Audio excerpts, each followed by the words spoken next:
Ready. All right, hold on.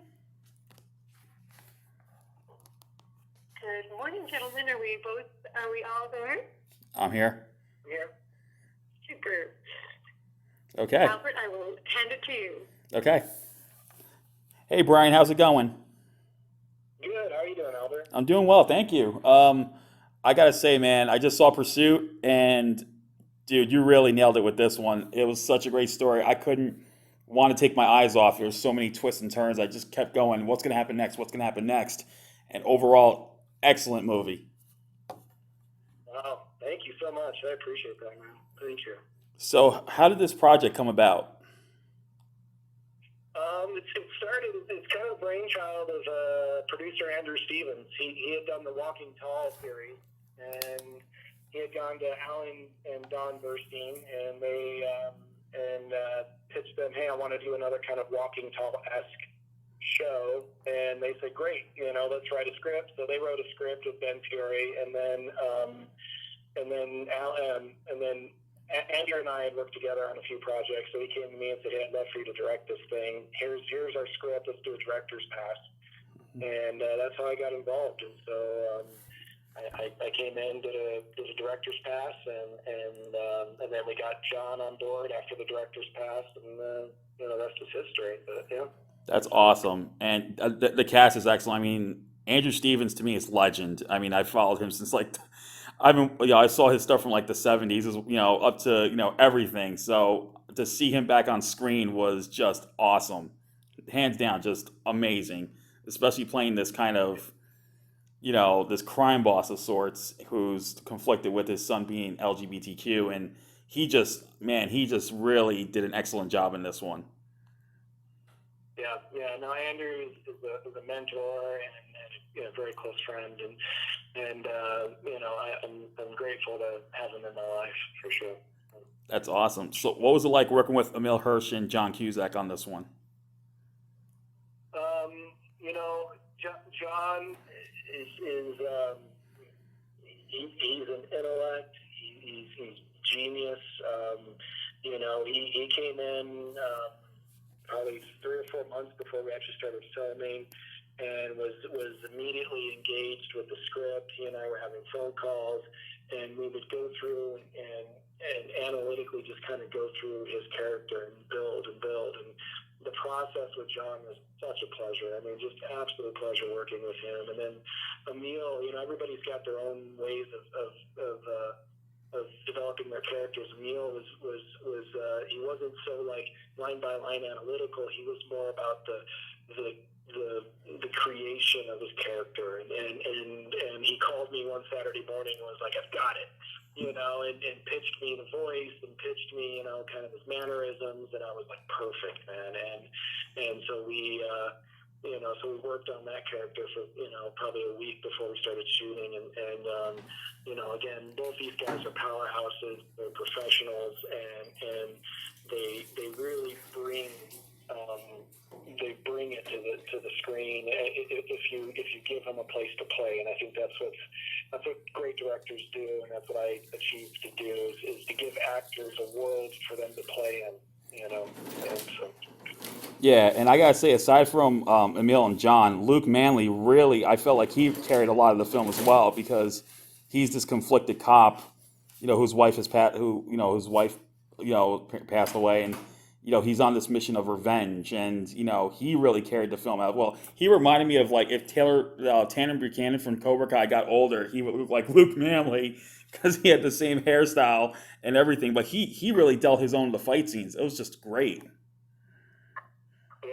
Yeah, no, Luke, Jake was absolute. Jake Manley was just absolute, powerhouse. He's up and coming, and the kid's got an amazing future. He's tough. He did most of his fights are all him.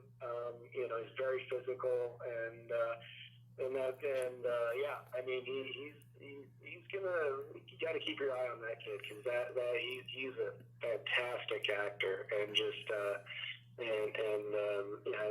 His personality on set too is just nice to be around. That's awesome, and yeah, I gotta say, there's always going to be that one guy in a movie that you got to keep an eye out for, and Jake's definitely that guy with this one.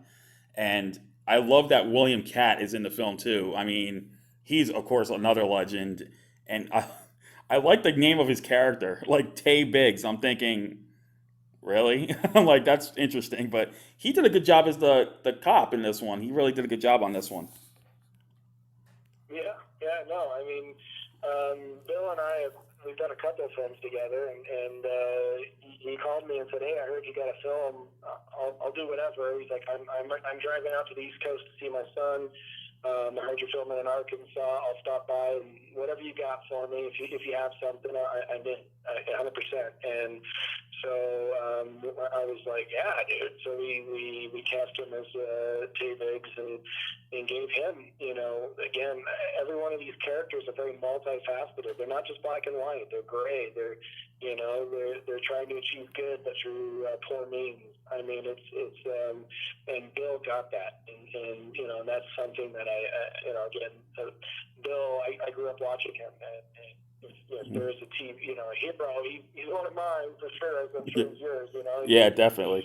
So it's always fun to have those guys on set. I think what's great is that you get to, you get actors that you work with that, you're sometimes unsure about, but, when you're working with friends, it does come out to be a lot better because you know what you're working with, you know what you're dealing with, and it seems here like this was a really good shoot for you. Yeah, I mean, I had a lot of support on this shoot. I had a lot of people that, when we got to Arkansas, the plan initially was to hire a lot of people from Arkansas, but we found out that, unfortunately, the crew was pretty slim, that there was 2 other shows shooting there.